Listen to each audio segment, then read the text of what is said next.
مادر تو رو خدا بسته. باشه، برای اینکه نوه داشته باشی میخوای من ازدواج کنم، قبول. اما حداقل این آدمایی که میگیو ببین، اونا اصلا هیچ جوره طرز فکرشون به ما نمیخوره. من اصلا نمیدونم دختره کیه، چیه، چی کاره است. چی داری میگی سلمان؟ زوها دانشگاه رفته، بیشتر از مینا درس خونده. قبول دارم اونا اونقدر پولدار نیستن، اما این دلیل نمیشه آدمایی که پولدار نیستن تحصیلات نداشته باشن. باشه، اون دختر دانشگاه رفته، قبول. اما خانواده‌شو که نتونسته عوض کنه. وضع اجتماعیشونو ببین. به این فکر نکردی که میتونن با ما سازگار بشن یا نه؟ کسی که شرایطش خوبه دخترشو اینجوری شوهر نمیده. تو انگار حواست نیست، یه مرد متأهلی. رو هر دختری که دست گذاشتم جواب رد بهم دادن، چون که نمیخواستن دخترشون زن دوم بشه. خیلیاشون میگفتن باید زن اولشو طلاق بده تا موافقت کنیم. خیلیاشون هم تو چشام نگاه میکردن و میگفتن چون مینا نمیتونه براتون نوه بیاره. مادر بس کن. بسه. اصلا دلم نمیخواد حرفای مردمو برام تکرار کنی. پس خوب گوش کن ببین چی بهت میگم.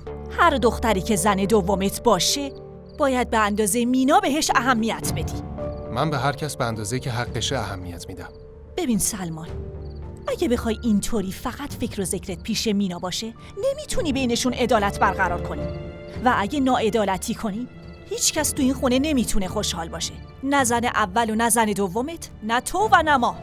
مامان، محض رضای خدا این قضیه ازدواج رو تموم کن. اگه موضوع فقط اهمیت دادن منه که باید این قضیه رو فراموش کنی. گوش کن سلمان، ممکنه تو بچه دوست نداشته باشی و برات مهم نباشه، اما برای من و پدرت خیلی مهمه که این خانواده یه وارث داشته باشه. باید بالغانه رفتار کنی. چرا فکر میکنی بچه تو زندگی اهمیت نداره؟ به این فکر کن. اگه قبول کنی دوباره ازدواج کنی میتونی بچه دار بشی، اما اگه قبول نکنی ازدواج کنی من و پدرت بدون که نوامون رو ببینیم از دنیا میریم. قبول کن مینا نمیتونه مادر شه. به حرفم خوب فکر کن.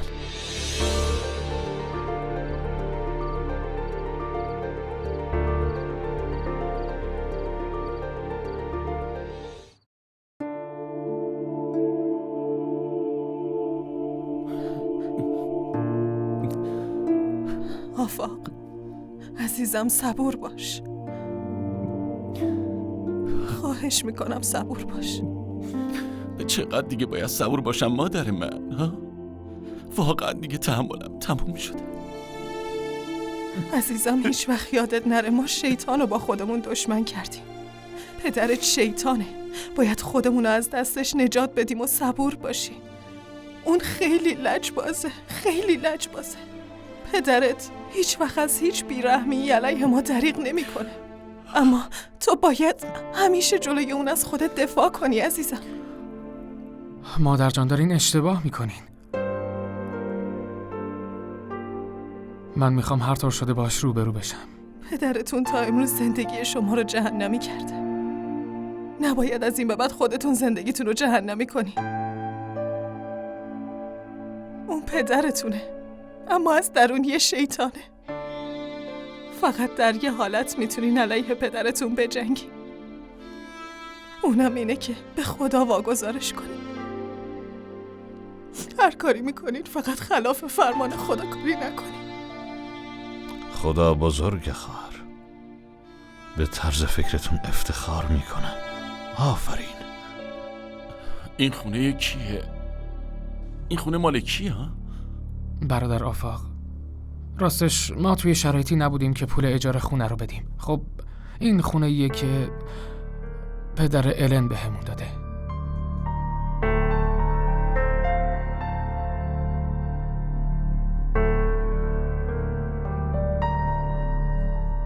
سلام علیکم. علیکم السلام. پس بالاخره اومدی. آفاق عزیزم، تو خیلی شجاعی، با حریف بدجنسی روبرو شدی. انشالله برنده میشی. تا هر وقت بخوای میتونی اینجا بمونی. داشتم به الین میگفتم اینجا خونه خودشه، شما هم اینجا راحت باشین. خواهش میکنم. خب الین عزیزم، مراقب همه باش. خونه خودتونه. خدا نگهدار.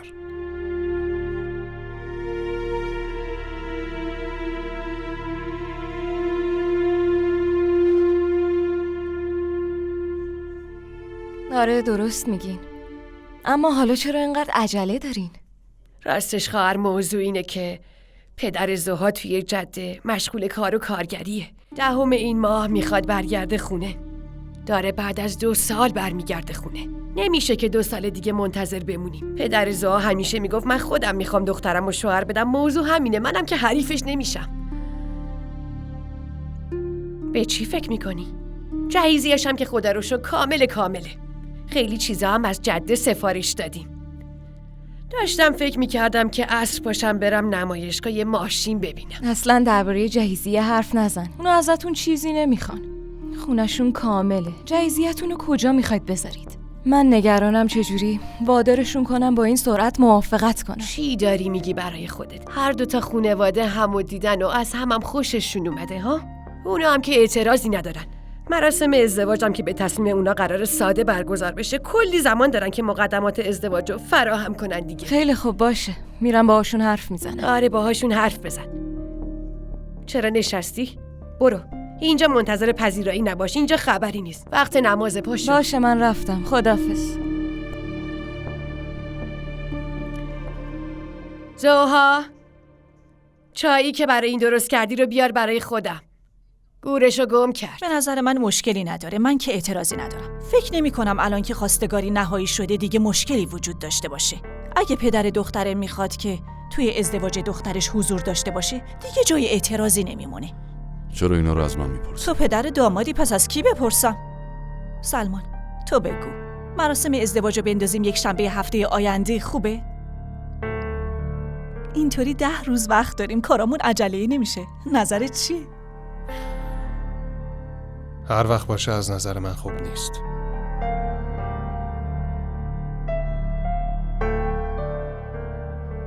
ببینش، ازش بپرس حالا که اینطوره چی از نظرش درسته؟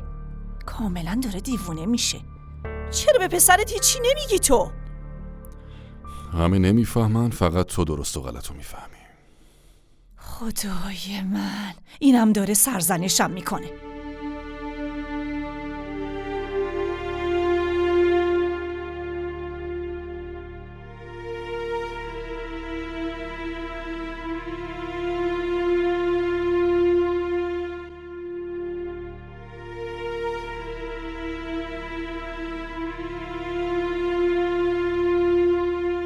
آفاق، یکم استراحت کن.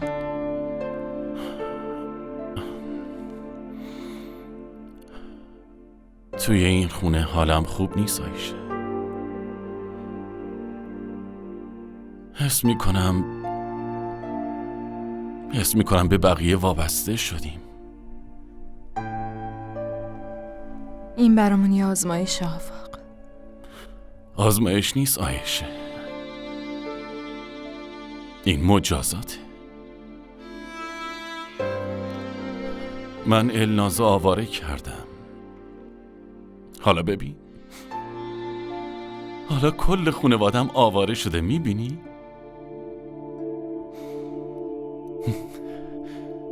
فکر کنم الناز نفرینم کرده. نه آفاق، خودت میدونی که اون اینجوری نیست. من رفتارم خیلی باهاش اشتباه بود. آفاق تو میتونی. سعی کن همه جا رو دنبال الناز بگردی. بخوای نخوای اون هنوز زنته. شایدم اگه بیشتر صبر کنی. چی؟ تو باید الناز رو طلاق بدی آفاق. چی داری میگی؟ اگه 3 بار بگی طلاق، خود به خود طلاق جاری میشه. آره آفاق میدونم. اما اگه شوهر 1 بار زنشو طلاق بده، بعد از گذشتن 1 ماه اگه بر نگردن پیش هم، طلاق دوم خود به خود اتفاق میفته و ماه بعدش هم طلاق 3 اتفاق میفته. بعد همه چی تموم میشه آفاق. لطفاً نذار اینجوری بشه. اینجوری همه چی نابود میشه.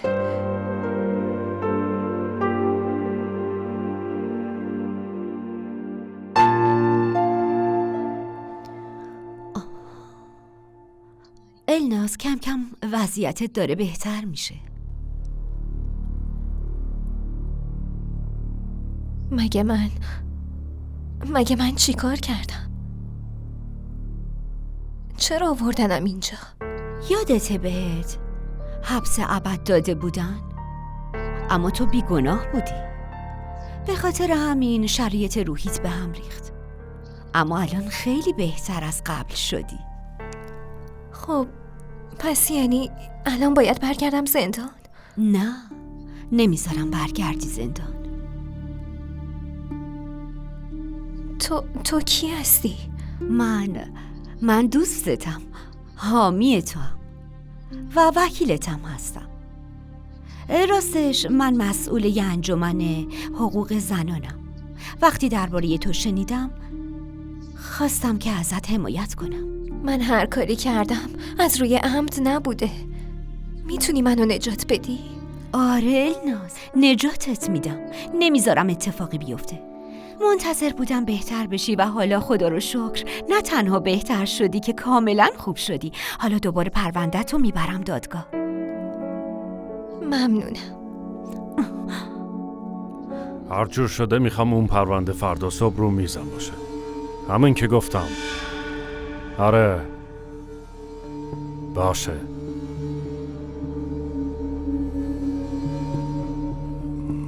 قربان این خانم اومدن شما رو ببینن. سلام علیکم، شما محمود احمد هستین؟ بله. راستش من اومدم واسه یه مراسم دعوتتون کنم. این بروشورمونه و این کارت دعوت.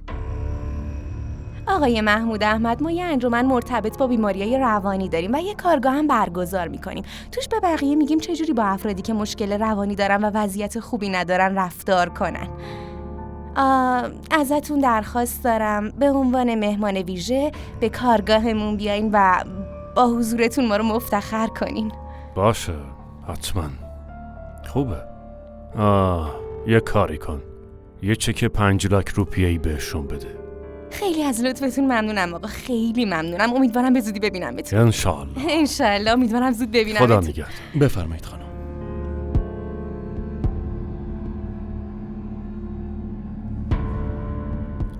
فقط لطفاً هیچی ازم نپرس. داستان من پر از قصه است. میخوام همه چیزو فراموش کنم. فقط میخوام دخترم یادم باشه و تا ابد پیشم بمونه. ببین الناز، ممکنه اگه من باهاش حرف بزنم یا بتونم ببینمش مشکل تو رو حل کنم. نمیخوام مشکلم حل بشه. الناز، بدون شوهرت زندگی کامل نیست. من زندگیم کامله. دخترم و کنارم دارم. هیچ چیز دیگه ای نمیخوام. آروم باش.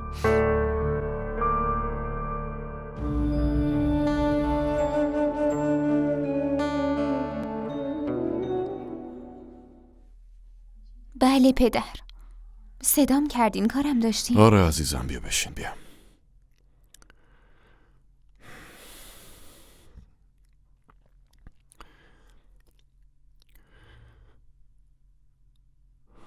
مینا عزیزم، میدونی که هر اتفاقی که بیفته ما هیچ کدوممون قلباً باهاش موافق نیستیم. خب اوضاع جوری پیش رفت که متاسفانه خب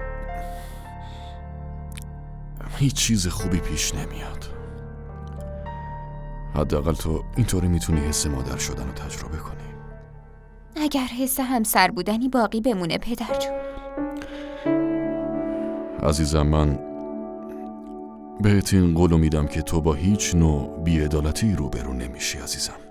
اصلا سلمان آدمی نیست که بخواد این کارو بکنه. اون تو رو خیلی دوست داره. به هیچ عنوان نمیذاره که در حقت بی‌عدالتی بشه عزیزم. شما میتونین خیالمو راحت کنین پدر، اما من همیشه به اقبال بدم مطمئنم.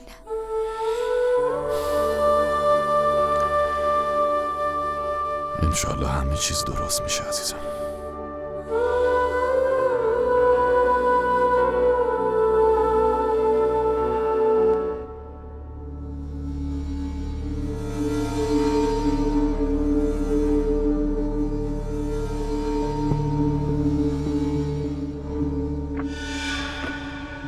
خیلی اختلاس پیش اومده و نمیتونم منبعش رو پیدا کنم. قربان، اختلاسای کوچیک قبلا هم بوده، اما اینو که دیدم دیگه خیلی تعجب کردم. در ضمن میخواستن منم درگیر این قضایا کنن. البته هنوز بهشون جواب ندادم، به خاطر همین بهم شک نمیکنن. منم اومدم بهتون خبر بدم که خودتون شرایطو سر و سامون بدین. باشه، یه درخواست به اسم من علیه حسابدار بنویس و یه درخواست دیگه هم برای بازرسی. این شخص باید هرچه زودتر دستگیر بشه. میتونم یه چیزی بگم؟ بگو. هر مشکل خانوادگی که دارین سعی کنین زودتر حلش کنین قربان، وگرنه بقیه میخوان اینجا ازتون سوء استفاده کنن و این اصلا براتون خوب نیست. دیگه اجازه نداری در مورد مشکلات خانوادگیم جلوم حرف بزنی. ببخشید. براشون دار. برو. زود باش. احمق.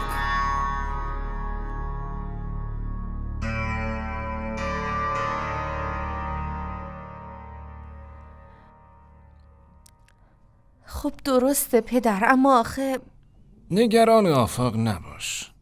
برای کار کمکش میکنم و اگه خواست کمکش میکنم کار خودش رو شروع کنه، اما نمیخوام اون خیلی اینجا بمونه.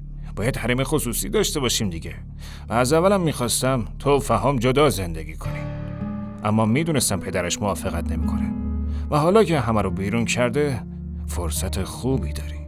به جدا شدن فکر کن. باشه، اما فعلا چیزی دربارش به فهام نگو.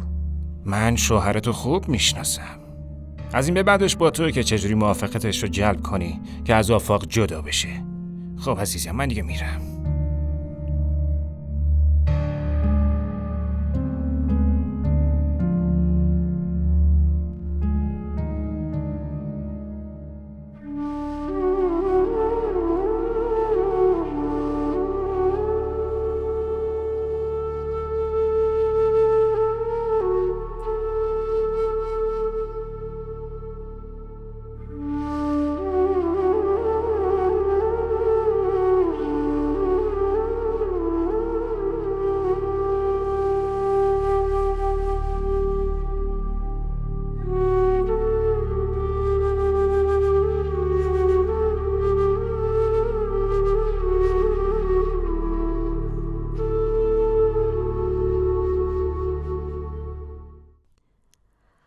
سلام دکتر عافیه. سلام زیبا، چطوری؟ خیلی خوبم، شما چطورید؟ خوبی؟ منم خوبم خدا رو شکر. از این طرفا؟ خب دکتر آیزا کجاست؟ دکتر آیزا امروز سر شلوغه. امروز یه مراسم برای بچه‌های با مشکل ذهنی داریم. امروز یه کارگاه ترتیب دادیم. بعضی از تاجرام قراره بیان. سلام قربان. سلام. تعریف شما رو زیاد شنیدم. انسان نیکوکاری هستید. ممنونم. مخصوصاً کاری که واسه حقوق زنان کردین هیچ وقت فراموش نمیشه. واقعاً از لطفتون ممنونیم. من با اتفاقایی که علیه زنان میفته مخالفم.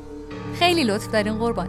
ایشون وکیل زیبا احمد هستن، مسئول انجمن حقوق زنانه و توی دادگاه همیشه برای حقوق زنان مبارزه میکنه.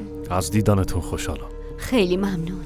خب بذارین کارتمو بهتون بدم. این کارت منه، خدمتتون باشه. امیدوارم به زودی همدیگر رو ملاقات کنیم. انشالله، حتما به امید خدا. خودم هم دوست دارم برای حقوق زنان کار کنم و هر جور شده کمکتون کنم. یه کثافت عوضی مثل تو چطور میتونه درباره حقوق زنان حرف بزنه؟ الناز، ایشون امروز مهمون افتخاری ما هستن. شاید با کسی اشتباهشون گرفته. شما این مرتیکه رو نمیشناسین. اون باید مجازات بشه. چیکار کنیم؟ اما ولکن از اینجا بره. ببریدش، این زن دیوونه است. اون باید مجازات بشه. دیدین چی کار کرد؟ خیلی متاسفم. شما مهمون افتخاری ما هستین. باید براتون تیم امنیتی آماده می‌کردیم. مشکلی نیست، من خوبم. بفرمایید که مراسم رو از این طرف. بفرمایید.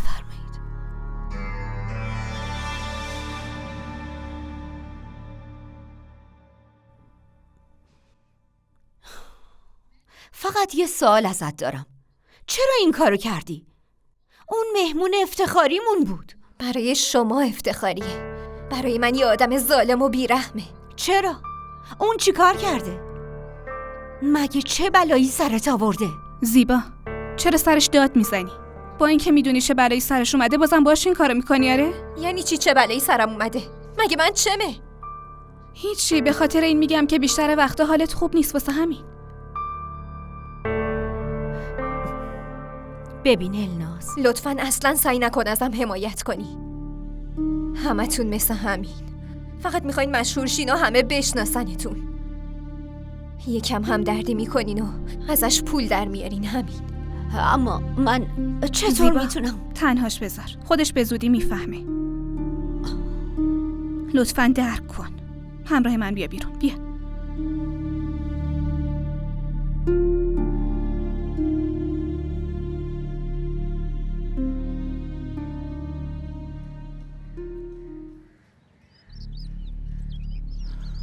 به چیزی فکر میکنی آفاق؟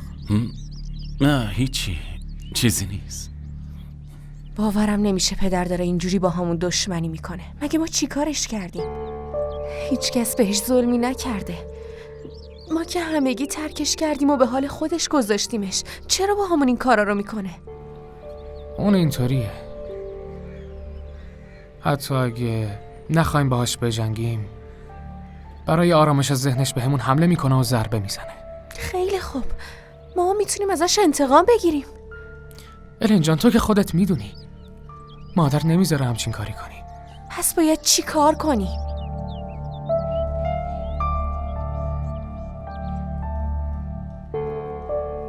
یه پیشنهادی دارم آفاق. من توی شرکت پدر الن کار میکنم به عنوان مدیر عامل. اون بهم حقوق نسبتا خوبی میده. یه کاری هم برای تو داره به عنوان مدیر داخلی. خب حقوقش حدود سلاکی میشه. نفهم، نیازی نیست، ممنونم. آفاق اونجا جای امنیه. حداقل چیزی که داره آدمای پدر اونجا کار نمیکنن. نمیتونه از اونجا اخراجت کنه. نفهم، نه. دارم برای کار با یه نفر حرف میزنم. نگران من نباشی، شالله جور میشه. آفاق تو الان فقط داری حرفشو میزنی، اما ما راجع به تو تصمیم قطعی گرفتیم. این خیلی بهتره که ما یه جا و توی یه شرکت کار کنیم. من وقتی تو کنارم باشی میتونم از تجربیات تو هم استفاده کنم. فهم جان، لطفاً بحث نکن. من نمیتونم این کارو بکنم. آخه چرا برادر من؟ حتما یه دلیلی داره دیگه. آره دلیل داره. نمیخوام وبال کسی باشم. هر کاری لازم باشه خودم انجامش میدم. من عزت نفس دارم فهم.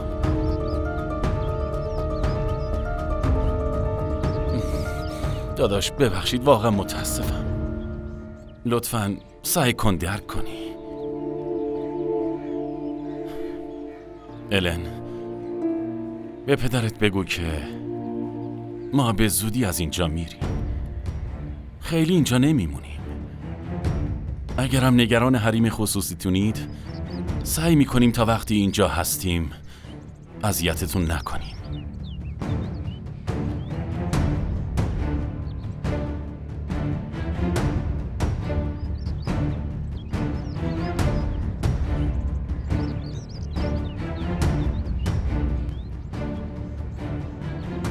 الن پدرت چیزی به آفاق گفته؟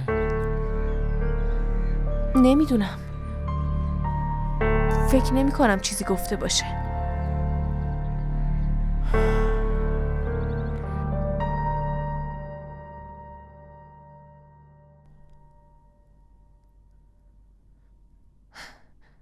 مامان، قضیه جهیزیه رو راست گفتی؟ اونا واقعا جهیزیه نخواستن؟ نه نخواستن. خدا میکنم که بری خونشون و بعد اونا براتون یه خونه جدا بخرن. میتونی از زن اولش استفاده کنی. چی شده مامان؟ نکنه طرف دختری؟ من تو همون خونه میمونم. اگه طرف دختره باشیم و برامون خونه بخرم بده؟ ها؟ مگه من به جز تو دختر دیگه ای دارم؟ میخوام بندازم تو آتیش؟ مامان، تو چرا انقدر نگرانی؟ صبر کن بذار وارد اون خونه بشم. حالا خواهی دید. اتفاقا همونی میشه که میخوای چی کار کنی؟ نکنه یه چوب جادویی داری که ازش استفاده کنی و هر چی میخوای انجام بدی؟ خب تو از کجا میدونی؟ شاید واقعا یه چوب جادویی دارم. بشینه تماشا کن دخترت چی کار میکنه. گوش کن، اصلا از این حرفات خوشم نمیاد. اول فکر کن، بعد هر کاری خواستی بکن. هرچی یاد گرفتم از تو یاد گرفتم. دست پرورده خودتم. کار زن اولش ساخته است. خیالت راحت. جوری از خونه پرتش کنم بیرون که خودشم نفهمه چی شد. اینقدر منو با حرفات نترسون. ببین، قبل از اینکه هر کاری کنی با من مشورت کن. فهمیدی؟ چی شده مامان؟ من که دیگه بچه نیستم. در ضمن اول فکر میکنم بعد کارمو انجام میدم. من بالا و پایین دنیا رو خیلی خوب میشناسم. بده من اونا رو.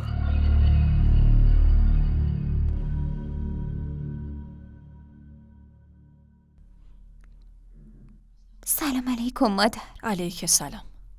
بشین.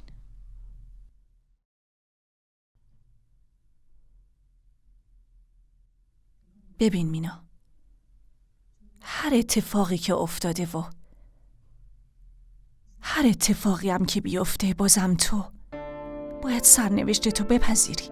چرا خودتو عذاب میدی؟ مادر جان، من هر اتفاقی تا حالا افتاده رو قبول کردم و هر اتفاقی از این به بعد بیفتم سعی میکنم قبول کنم، ولی نمیدونم چطوری باید تحملش کنم. ای کاش اون روز نمیخواستی بری خونه پدرت. سلمان خیلی خواست جلوتو بگیره. من و سلمان خیلی خوشحال بودیم که سلمان به عروسی که میخواست رسیده و قراره به زودی پدر بشه. اما خب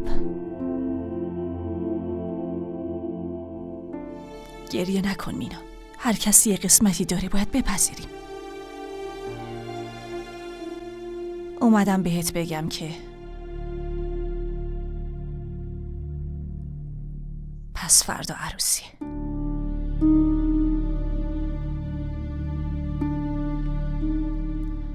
عروسی توی خونه است. مهمونم زیاد داریم. اگه بخوای میتونی بری خونه برادرت. اینطوری بهتره.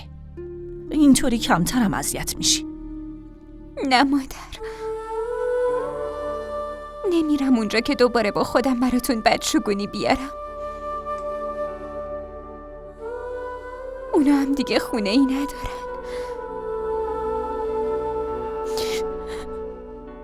من هم اینجا میمونم.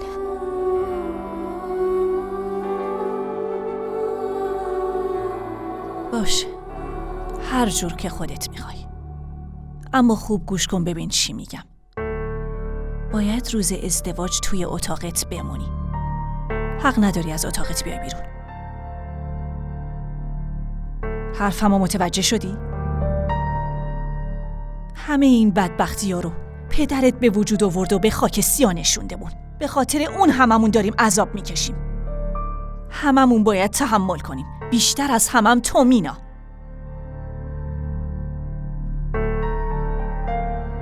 دیگه باید برم خرید کنم. کلی کار دارم.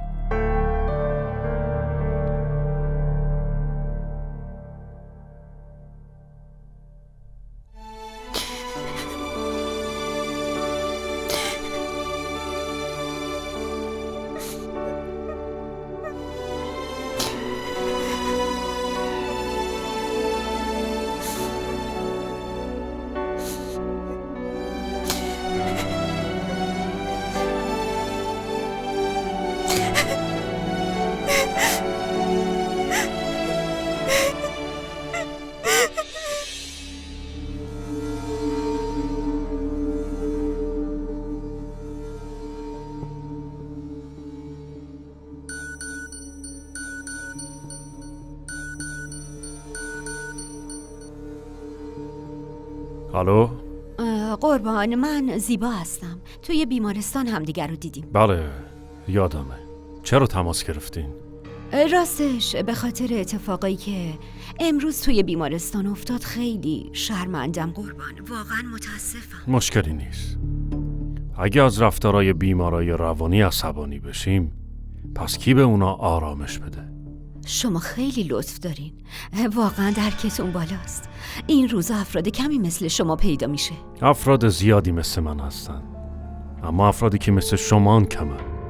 کسایی که فکر میکنن وظیفه‌شون خدمت به روانیاست. نه قربان، من فقط سعی میکنم که یه قدمی برای این آدمو بردارم. فکر کنم لازم باشه شما رو ببینم. توی خونه میاد دیدنم یا شرکت؟ البته قربان، هر جا شما صلاح بدونین و از دیدنتون خوشحال میشم. خیلی ممنونم. خدا نگهدار. باید کجا بری؟ خب امروز الناز آشوب درست کرد. یه کاراگاه از طرف انجمن توی بیمارستان بود. اونجا به مهمون ویژمون حمله کرد. خدا که من. بعدش چی؟ بعدش خدا رو شکر اون مرد آدم خیلی خوبی بود. باهاش حرف زدم. ناراحت نشده بود و ازم خواست که به دیدنش برم. میخواد داستان الناز رو براش تعریف کنی نه؟ نه، اون مرد مهربونی بود. اما نمیدونم، نگرانم که چرا الناز همچین رفتاری رو نشون داد. ولش کن بیخیال. گوش کن، یکم خستم، میشه برام یه چای بیاری؟ آره بیا داخل.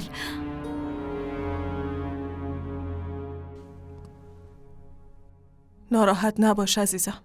فهام برادرته. اون خودش مسئول زندگیشه. عزیزم تو نمیتونی جلوی کار کردنش تو شرکت پدرزنش رو بگیری. تو میتونی بگی اونجا کار نمیکنم، اما نمیتونی فهامو مجبور کنی اونجا کار نکنه.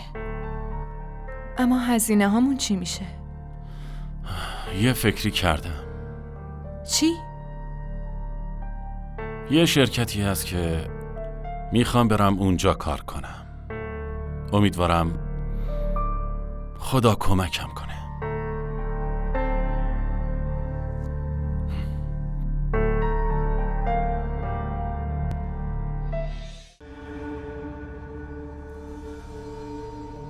عذر میخوام قربان. چی شده؟ قربان، آقا آفاق اومدن اینجا. برای چی اومده؟ برای مدیر داخلی تقاضای کار داده. جالبه. باشه، باهاش مصاحبه میکنم. بگو بیاد. چشم.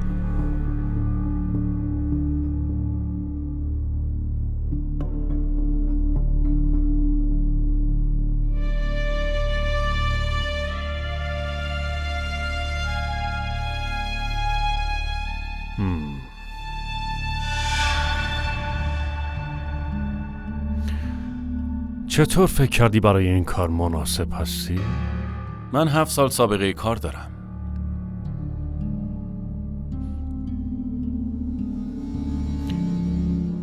آخرین کارت کجا بود؟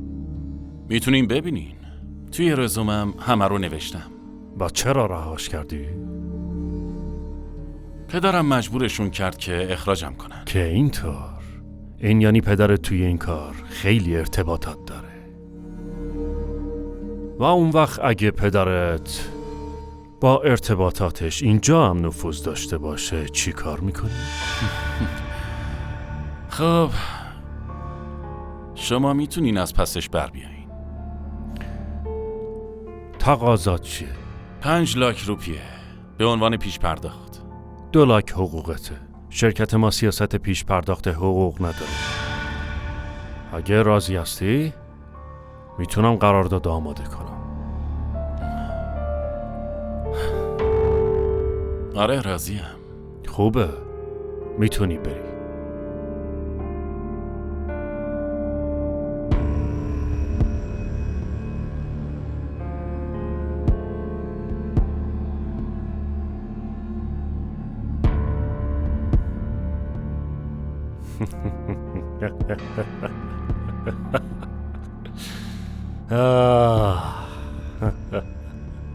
لذت میبرم. این ویدیو رو لایک کنید، کانالمون رو سابسکرایب کنید تا از سریال های جدیدمون هم آگاه باشید.